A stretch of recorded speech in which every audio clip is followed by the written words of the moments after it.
Quoi surveiller à la bourse ce matin en avant-marché? Mercredi 18 mars 2026, je regarde les indicateurs. Au moment où je vous parle, on est dans le rouge. On était dans le vert il y a quelques minutes, mais on vient d'avoir les chiffres sur notamment les prix de gros qu'ils appellent. Donc, c'est les prix qu'on vend entre les fabricants et les détaillants. Il y a toujours des intermédiaires. Ils appellent ça le prix de gros. Donc, c'est wholesale. Et là, on a une hausse de 0,7 % des prix en février. Donc, on s'attend. Voyez-vous, là, ça crée de l'inflation. Et ça, c'est pas de bon augure pour ce qui s'en vient au niveau économique. C'est une donnée parmi tant d'autres dans le commerce au détail, là, mais qui indique que les prix montent. Donc, prix montent, beaucoup plus d'indices inflationnistes.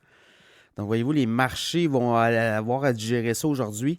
Au moment où je vous parle, le Dow Jones baisse de 113 points, 47 235. Le S&P 500 baisse de 15 points. C'est pas des grosses baisses, mais tout à l'heure, on était dans le vert très bien, mais très bien installé. Puis ça a viré de bout pour bout, là. Le Nasdaq, 48 points de baisse, 24 968. Le pétrole monte de 8 cents, 96,29. US, la référence du WTI. Après ça, je regarde le Bitcoin. Bitcoin a chuté, là. Il était à 74 240, 74 000, puis avec les chiffres qu'on a eus, notamment sur Wholesale Price, ça chutait, ça remonte. 72 530, 2244 l'Ethereum. L'or, une baisse de 127 4 877. Après ça, l'argent baisse aussi d'1,55 $, 77 et 62. Du côté du Hang Seng, on monte de 156 points, 26 025 points l'indice. Stock 600 en Europe, c'est un petit peu plus difficile. On était un petit peu dans le rouge ce matin. Voilà, c'est un peu ça. Donc ça, c'est des données importantes sur l'Iran. On annonce encore le décès d'un autre haut dirigeant en Iran par les bombardements. Donc, on va suivre ça aussi. Là, je regarde Nvidia monter un petit peu ce matin. Puis là, voyez-vous, il est dans le rouge, là. Mais ce qu'on a dit, c'est qu'on a commencé à avoir des commandes pour le H200 en Chine. Microprocesseurs, là, très, très encadrés, là, les ventes de microprocesseurs à la Chine. Puis on dit que le gouvernement chinois aurait approuvé des ventes du H200 pour Nvidia. Donc, éventuellement, des revenus pour Nvidia en Chine, ce qui n'a aucun revenu actuellement, aucun revenu sur les revenus de l'entreprise. Nvidia qui a annoncé aussi que 2027, 1000 milliards de commandes. 1000 milliards de commandes, ça ne s'invente pas. Puis ils ont dit hier qu'ils allaient beaucoup ordonner l'argent, soit par des buybacks, des rachats d'actions ou des dividendes. Ça aussi, ça va devenir un stock très intéressant là, à long terme. Ça va être à surveiller. Micron, on va avoir les résultats financiers en après-marché aujourd'hui. Très attendu. Le titre de Micron monte de 1,67 $ en avant-marché, 463,36. Macy's, aussi, on a eu des résultats. Macy's, le titre monte d'$1 à 17,92 $ US. Détaillant. On a fait 1,67 $ de profit par action. On attendait 1,53 $. 7,64 milliards de revenus sur le trimestre. On attendait 7,62. Fait qu'on a battu les attentes des analystes. Je regarde Lululemon, fabricant notamment de lingerie là, pour le yoga et autres entraînements. Compagnie canadienne d'ailleurs. Mais Lululemon, le titre baisse de 3,32 $, 155,95. On a eu des résultats financiers hier et on a aussi des prévisions sur le trimestre qui ont déçu. Ce qui a fait que les analystes ne sont pas très contents par rapport à ça. On attendait des meilleurs résultats en prévision de.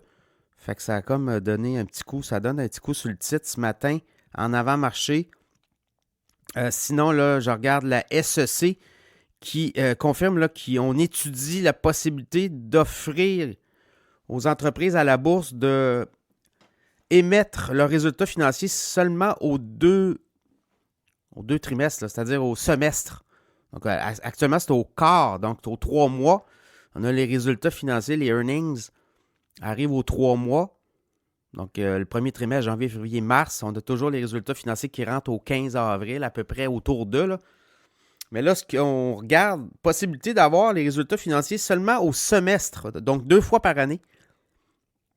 Ça pourrait enlever possiblement de la pression. Et là, ce qu'on pourrait voir, c'est qu'on aurait beaucoup de, peut-être des firmes qui donneraient leurs résultats. Il y en a quand même pas mal, là. Toutes les compagnies qui sont à la bourse doivent obligatoirement dévoiler leurs résultats financiers aux 3 mois. Là, on aurait des résultats financiers aux 6 mois. Donc, la SEC confirme qu'ils sont en train d'étudier ça. Donc, voilà. DocuSign, ce matin, il y a une petite baisse de 1,4 46,85. On a eu des résultats financiers. On attendait des résultats quand même, c'est des bons résultats. Puis je regardais les résultats pour le trimestre, le first quarter. On disait 822, entre 822 et 826 millions, puis on attendait 813 millions. Ça, c'est les résultats qui vont venir éventuellement. Donc, c'est pas mauvais pour DocuSign, mais voyez-vous, le titre baissait de 67 cents en avant-marché, 46,87 US. Oclo, perte de 72 cents par action. On s'attendait, un an plus tôt, c'était 74 cents de perte. Oclo, c'est dans le nucléaire, c'est une compagnie. Sam Altman de OpenAI et ChatGPT est investisseur là-dedans. Mais Oclo, une compagnie qui perd de l'argent, évidemment. Et là, le titre baisse de 1,32 59 et 26 au moment où je vous parle, US. Voilà, beaucoup de géopolitique aujourd'hui. On ne sait pas trop la poudrière iranienne aussi. Et avec des chiffres à digérer aussi, ça peut faire en sorte que ça peut virer. On va voir la Fed aussi, là. C'est quand même la Fed attendue à 14 heures.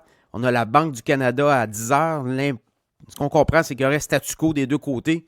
Évidemment, si la Fed annonce une hausse du taux directeur et la Banque du Canada, attendez-vous à des répercussions sur les marchés boursiers, là. Donc voilà, quand même une journée, comment dire, on va dire flat, c'est tout ça? Non, je pense pas. Mais au final, il y a toute la guerre, hein, les circonstances de la guerre également. Donc voilà, ça sera à suivre.